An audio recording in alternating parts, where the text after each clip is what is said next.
being here. This is a project that means a lot to me and is a big piece of my heart at this point in time. Alice Barnett Stevenson was one of the most influential citizens of San Diego's early 20th century music scene. She was regarded throughout the United States as a great art song composer, with contemporary newspapers calling her an internationally known composer. The San Diego Union observed in 1935 that she had won lasting national fame as a composer of art songs, and yet her work has been mostly lost today, less than a century later. Alice Barnett, the name she used to sign her compositions, is not a name familiar to the canon. Her work speaks for itself, though, and it deserves to be revived. I was not able to find any recordings of her songs, and the sheet music is not very accessible either. Even the published songs are difficult to find in libraries. Here in the archives of the San Diego History Center, we have the biggest collection of her works in the world, both published and unpublished. So tonight is a historic revival of these songs, and I'm so glad to be here to share this moment with all of you. Her most important work, In a Gondola, is certainly the most virtuosic of the selections on the program tonight. But you will hear that her unique style comes through in all of her pieces. I chose songs for this program selected from both published and unpublished songs. When Alice Barnett was born in 1886, the United States was a very different place from the country we know today. That year, worker strikes won the 8-hour workday, down from 10 hours. Child labor was common, especially in textile mills and agriculture, and was not yet illegal. Women would not gain the right to vote for decades. Alice Barnett was born in Lewiston, Illinois. She began music studies with piano lessons from her father, who was a choir director and piano and organ teacher. She began to compose as early as the age of 6, what she called little tunes. And at 14, she started writing songs, but in her own words, she resisted until she could have some training. At 16, she went to Chicago to live with her grandfather, who supported her studies, enrolling her at the Chicago Musical College. The faculty in the college was recruited from Europe. Her piano teacher was Rudolf Ganz, and her composition teacher was Felix Borowski. Both of these teachers became lifelong mentors to her. She also studied voice, which would be invaluable in her career as a song composer. Alice Barnett graduated with a Bachelor of Music degree, and she was awarded the gold medal for harmony and theory. She also had the best average of scholarship. After her graduation, she continued her studies at the American Conservatory in Chicago with Adolf Weidig, who at first refused to consider her as a student. He said, "My waiting list is 185 candidates long." And she persisted nonetheless and brought some of her manuscripts for him to see, and that week he scheduled an appointment for her. Fellow students and more mature singers were already performing her songs in recitals while she was a student. In 1909, Alice Barnett's grandfather consented to allow her to study in Europe for only 1 year, and with a chaperone, Mrs. Minnie H. Griffin, a singer who was well known in Chicago and Berlin. Alice Barnett wrote in letters to her parents, "Just think, what an opportunity. There could never be such a chance again. I get quite wild when I even think about it." In another letter she wrote, "The explanation of Grandpa's letting me go, I think, is that it is so sudden, with considerable pressure brought to bear, and he hasn't had time to change his mind. This is the opportunity of my life, you will admit. But isn't it too splendid for words? I have longed for this all my life. It is absolutely necessary to my musical development. The atmosphere, the opportunity to hear opera every day of the year in several great orchestras." She set off by boat for Europe shortly thereafter. She brought letters of introduction, with one specifically written to Hugo Kahn, the teacher and composer with whom she wanted to study composition. In June 1909, she wrote home, "I have some great news for you and must tell you right away. Yesterday I went to see Hugo Kahn to show him my work. Hugo Kahn is one of the best teachers in Germany. Nearly everyone has advised me to go to him. After he had looked at 2 of my songs, he said that heaven had given me a great talent, and that now I alone was responsible for it, and that if I worked, I could rise to any height. He looked at me as if he could scarcely believe his eyes. Then he went into the next room to talk to Mrs. Griffin. She told me that his voice simply shook with emotion when he said that that little girl had something to say to the world, that never in his life had he had such manuscripts submitted to him. I nearly cried when she told me. It hardly seems possible, does it? When I showed him one of my manuscripts, he could scarcely believe that I wrote it. He didn't say anything for a moment, and then, that simply shows the power of your own individuality. So Alice Barnett studied seriously with Hugo Kahn, and also wrote letters home about how much fun she was having in Europe. She wrote, "I have come over here with a determination to get as much out of life as I can. I feel younger already, but I am still much older than 23. She had a very busy year abroad. In addition to her studies, she heard the famous Lina Cavalieri sing at the opera in Paris, and sent postcards home from Rome, Florence, Venice, Chamonix, Naples, the Spreewald, Leipzig, Bonn, and more. In the short time she was there, she built herself a reputation in Europe, where her chaperone, Mrs. Griffin, was singing her songs at every gathering they attended. Alice Barnett wrote in a letter home that she felt set free, brimming over with ideas and enthusiasm, and said that she was quite a success, and that when people heard her songs, they accorded her instant respect and recognition. But she added, "Of course, I have only begun." At the end of the year of study in Berlin, her chaperone was ready to go home, and Alice's grandfather would not let her stay without a chaperone. Her letters took a sudden turn. She wrote, "I am wondering how you're taking the startling news I gave you. If you could realize how happy I am, I'm sure you would be happy too. Sammy is dear and good, and I'm more positive every day that I'm doing the right thing." She stopped working on her composition for the moment because, as she put it, she couldn't concentrate on working out triple counterpoint when she was about to get married. Her teacher joked that now her music would be over, but she wrote to her parents, "It isn't. I can tell you that right now." In her own words, music, after all, is the greatest thing in the world. So she married Samuel Price, who was a violin student in Berlin. They toured Europe before returning to the United States by boat and settling here in San Diego. They had 2 sons, Hubert and Eugene, and they divorced after 4 years of marriage. For the rest of her life, Alice Barnett remained a permanent resident of San Diego. The first song you heard tonight was among the first songs she kept, and she wrote on the manuscript of Love in the Wind, my first song. Oops. I meant to already go to this slide, sorry about that. There are some contemporary reviews. She also wrote that her teacher had not seen it, and that Love in the Wind wasn't any good. So you can decide whether you liked the song or not. She didn't really like it. It was unpublished, but the handwritten manuscript in the archives here allowed me to perform it tonight. Not her favorite of her works, but informative to hear nonetheless, as a reference point for the evolution of her songs, and lovely in its own way. So there you see my first song. And this is the handwritten manuscript.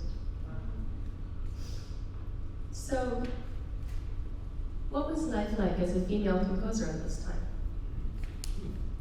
Sandwiched between a few other songs in the archive is an unsigned study of the poem, There Was a Little Girl.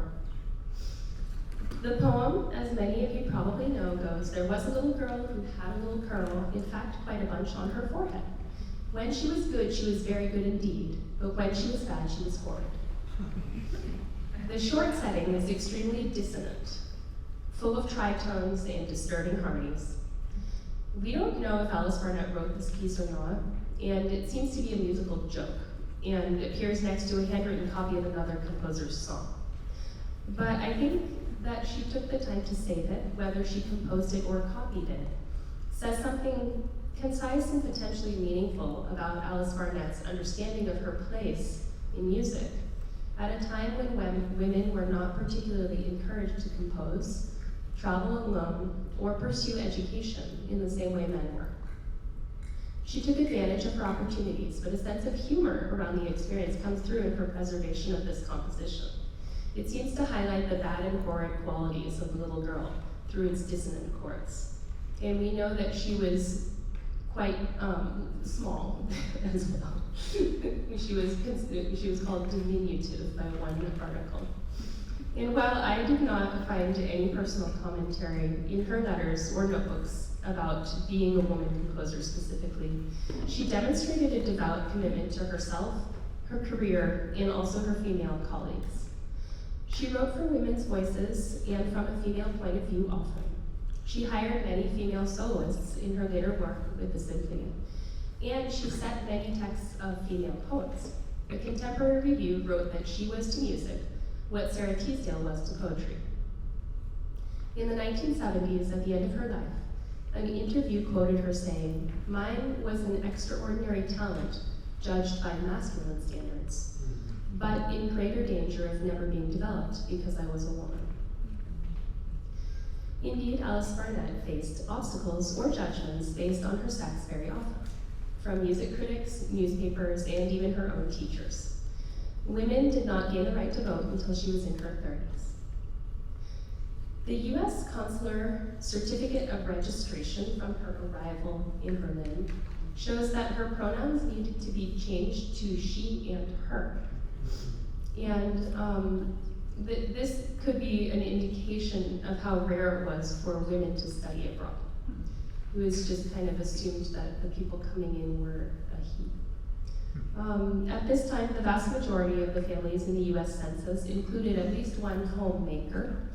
Most women recorded to be working were unmarried, and those working were likely to be factory workers, maids, and laundresses. But for a woman, a career as a music teacher was not unheard of. In the 1890 census, there were 62,000 women employed as music teachers, and this number grew to almost 140,000 by 1910. Music itself was booming at this time. Song publishing and piano sales rose in the 1890s and reached a peak at about 1910.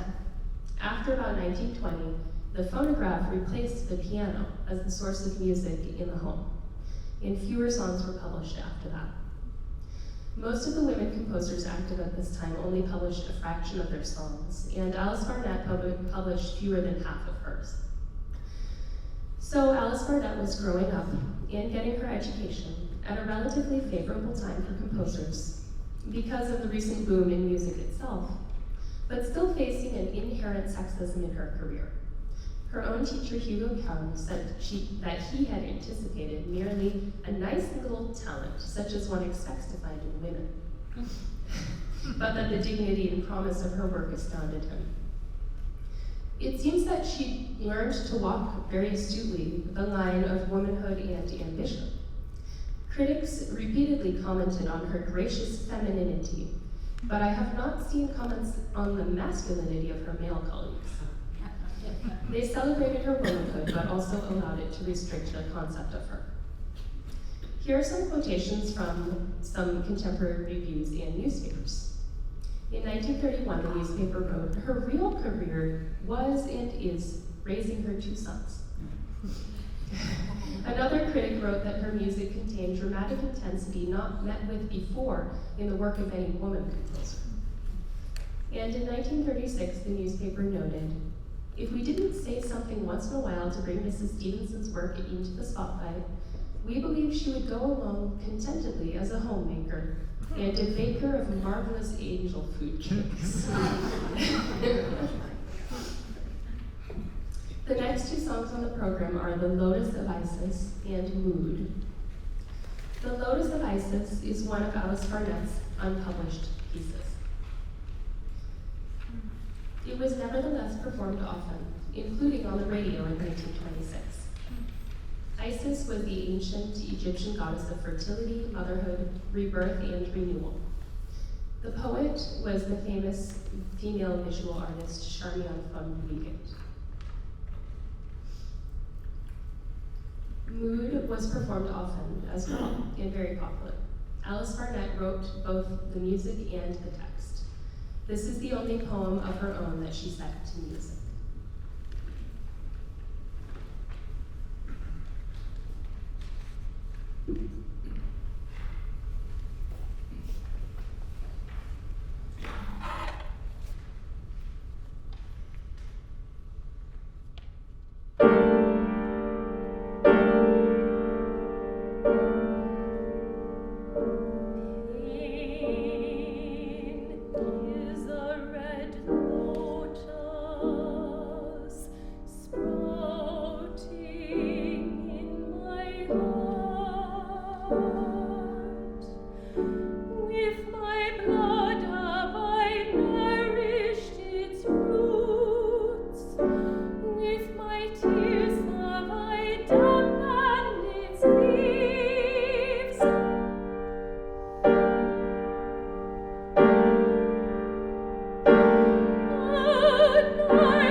Shining bright.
was 1917 to 1926, after her education, after her divorce, and before she remarried.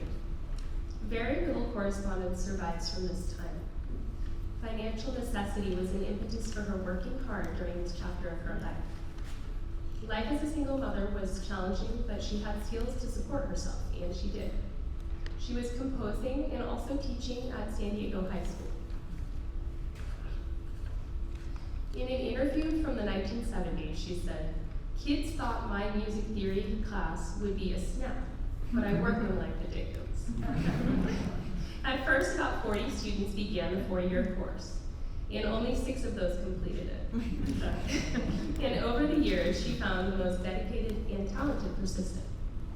Former students approached her even 50 years later to tell her, "You won't remember me, but I was in your high school classes. All that I know and have learned about music in my life, I owe to you." It is likely partly thanks to her rigorous courses that San Diego High School's music program was so exceptional at this time. The orchestra conducted by Nino Marcelli would later evolve into the San Diego Civic Symphony Orchestra. During this period, Alice Barnett's sons lived at the Raja Yoga Academy Theosophical Society Institute until 1922. The Raja Yoga School in Point Loma's Loma-Land community is now the campus of Point Loma Nazarene University. 300 children from 20 countries and diverse financial backgrounds were attending boarding school there. Music was a large component of the curriculum. There was a full orchestra and there were several choirs with weekly concerts. You can see them with all of their instruments. I could give a whole lecture on the Raja Yoga School. It's a very interesting topic if you are interested in researching something yourself. But to be concise, while the philosophy of the school was based on a method intended to unify the soul with the divine and cultivate higher nature through meditation and awareness, Alice Barnett's son Eugene's recollections of the school painted a very different picture. In an interview, he told of a rigidly disciplined lifestyle in which children were mostly not allowed to talk all day long, took cold showers every morning, spent 3 hours a day gardening, and attended ritual services without knowing what they meant. Their diet was vegan and consisted mostly of boiled vegetables, bread, nuts, and cereal. He told how they were so famished that every few days children fainted, and he thought it was a regular thing. Eugene and Hubert were only 5 and 6 when they were enrolled, and according to an interview with Eugene, when his mother realized they weren't entirely happy, she took them out. He said, "My mother was not interested in any form of theosophy. She was only interested in providing what she felt was the most superior cultural education that could be afforded for her children. She thought it was a good private school, and he was not able to tell her what life was really like out there. Their visits were supervised, their letters were rigorously supervised, and in his words, it was a lifestyle of total removal of one's personality from reality." But he also said it wasn't all bad because it was interesting and beautiful. Very good attitude. He said though that when he was happiest at that school, the happiest times he could remember were when he saw his mother. She was a wonderful mother and a sympathetic one who didn't realize what their lives were like at the school. Describing a visit to the school, Alice Barnett wrote of a musical and theatrical presentation in which the children sang. A letter from January 1918 is one of the only records of their lives at this time. Alice Barnett was living in a boarding house while the children were at boarding school, and she was teaching to support herself at San Diego High. She was not able to spend Christmas Day with her children, and she wrote that she had a lump in her throat almost the whole day over that disappointment. Then she had to go back to work, and it was hard to go back to the grind, and she said in her letter, "I don't dare think that the year is not half over yet." In 1922, the boys came back to live at home. Eugene Price spoke about his mother's influence on his own musical life, saying, "The greatest influence was when we were young boys living with my mother in Mission Hills.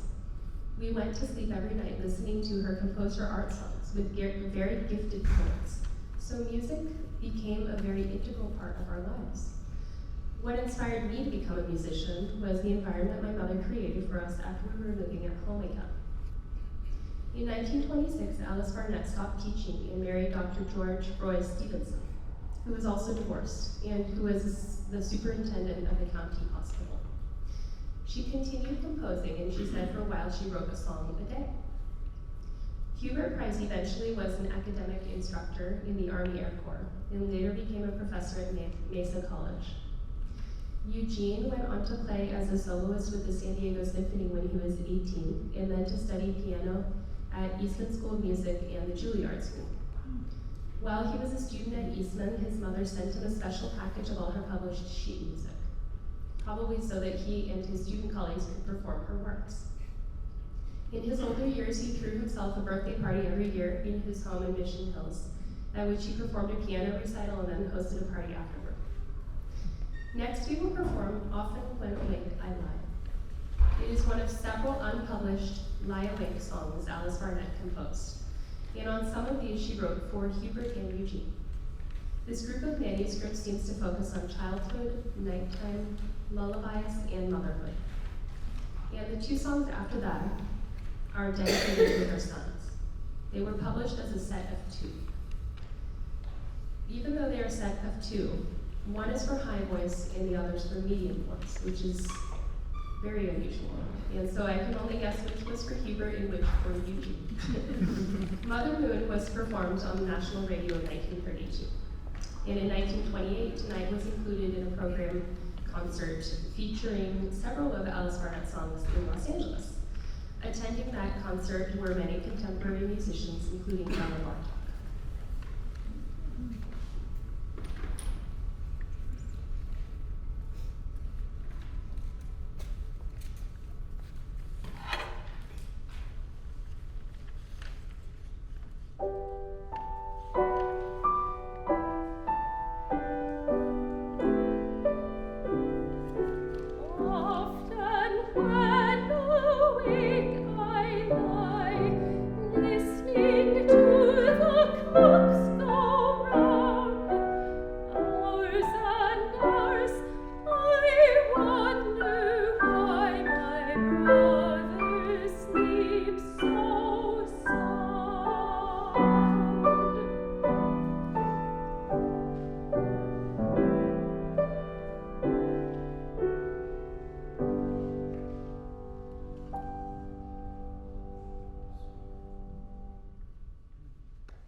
The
marriage to Dr. Stevenson, Alice Barnett Stevenson became an extremely active and passionate contributor to the San Diego music and cultural scene.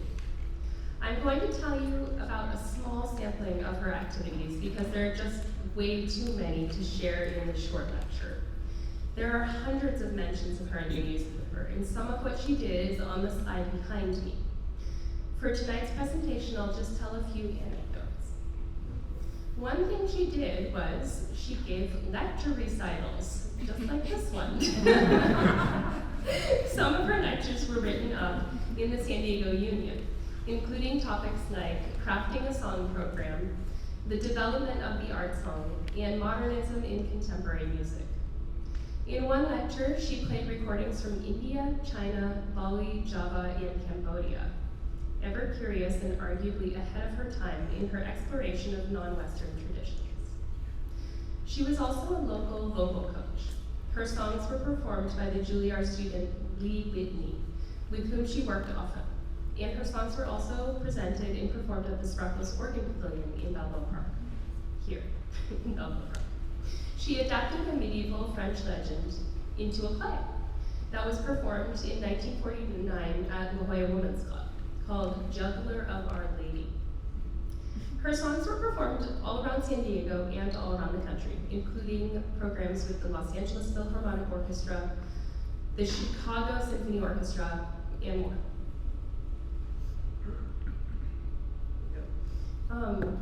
In 1921, she was visiting Minneapolis and attended a concert there, and as the newspaper wrote, to her great surprise, she found one of her own songs on the program. A flattering review in the Minneapolis newspapers called her one of the greatest songwriters in the country. Here's a letter from the soprano Alma Gluck, Ephraim Zimbalist's wife, to Alice Barnett Stevenson praising one of her songs, which you will hear after intermission. The organization of the San Diego Symphony Orchestra Association took place in Alice Barnett Stevenson's home in 1927, and she was the secretary of the organization as well as the music chairman for 14 years. She wrote the program notes, and in 1938 she was quoted saying, "Any city twice San Diego's size would be proud of our symphony orchestra." She worked closely with the conductor, Nikolai Sokolov, to choose soloists and orchestral personnel. She also made repertoire suggestions. A lot of the musicians they brought in were from New York City and other cities. The Evening Tribune praised her as the most interesting personality of the Civic Orchestra Association. And here's a photo with Schoenberg, of Alice Barnett Stevenson and Schoenberg. At her memorial service, Myron Carlyle said, "It was her desire not only to seek out, encourage, and promote local talent, but to assist in bringing to the city performing artists of the highest stature." Later in her life, Alice Barnett Stevenson and her husband traveled through Europe, Egypt, India, Japan, Hong Kong, Manila, and South America. She was still hosting and planning musical events up to her death in 1975, and still earning money from royalties on her compositions. In an interview at the end of her life, she said, "I have had a wonderful, colorful life. Sometimes I think I haven't made the most of my opportunities." She passed away at the age of 89 in San Diego. In addition to all this amazing work, Alice Barnett Stevenson collaborated to set the texts of poets living in San Diego. She said an art song was an individual interpretation of the poem itself. One local poet with whom she collaborated extensively was John Vance Cheney. The Stevensons had purchased their home from him, and his wife was a local pianist. The next song on the program, Days That Come and Go, is set to one of his poems. Another poet was Frederick Mertz, also known as Fritz Mertz. They also collaborated extensively, and the last song before intermission tonight is one of many of the songs they created together. So I'll just let you know that the second half of our program tonight is shorter than this first half has been.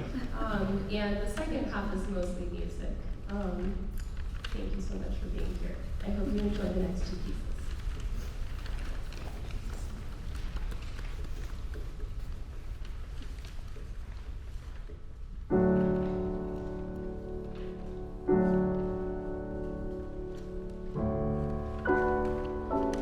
Days that come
Intended to be performed together in order.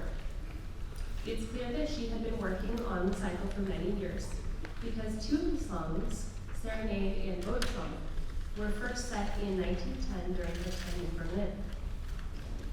Here in San Diego in 1913, two of the songs were performed at the MPN Club, and the first iterations of the cycle saw a few more performances in San Diego. By 1920, the cycle was published in its final form by G. Schirmer, and the San Diego Union wrote that Alice Barnett considered the cycle to be her best work. By 1921, the newspaper was writing that she would be remembered for In a Gondola. The poetry by Robert Browning is selected from a longer work also entitled In a Gondola. It is rich in imagery and sometimes abstract. The poem is composed with alternating speakers, a male and female voice. The song cycle illustrates this exchange with all the drama, romance, and beauty of many lives glimpsed from the perspective of the Venetian gondola gliding along the water. Sometimes the two characters are flirting, and sometimes they're discussing what they see as they pass by. There are references to the secret world of the Venetian elite and undercover communications. The music paints the text liberally, with unmistakable influence from the Impressionists. There are many lilting tide motives in the music as the boat glides along the canals. Alice Barnett Stevenson referred to herself as an incurable romanticist. And certainly this music is romantic, but also at times very light and playful. It balances lyricism with humor and speaking rhythm. It's more like Poulenc, Ravel, and Debussy than like Puccini or Verdi, although it does have its operatic moments and plenty of theatrical drama, as you will hear. These art songs are concert music, designed to be performed in an atmosphere like this one, in a salon or chamber space, with a balance in artistry between the voice and the piano. As the newspaper noted in 1931, the piano parts are works of art in themselves.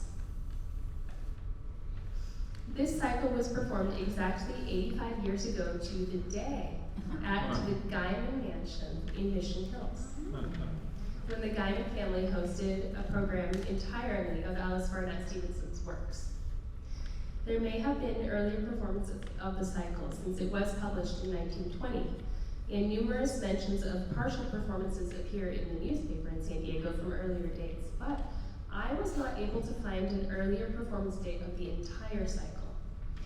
So the Guyman Mansion performance on this day, 85 years ago, may have been in San Diego premiere. Records show that later it was also performed at the Wednesday Club, the La Jolla Women's Club, and in a concert at the Stevenson home. Here are some newspaper clippings from performances of this cycle. Alice Barnett Stevenson said of herself, "I was never a popular composer. I never wanted to be. I wrote music only to those poems that meant something to me personally." I'm excited to share this song cycle with you tonight. I'm not sure, we can't know for sure when the last time it was performed, but I was not able to find any records of recent performances. It's still available for purchase with G. Sherman, but it's not something people really know about, so I hope you enjoy it.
really enjoyed sharing this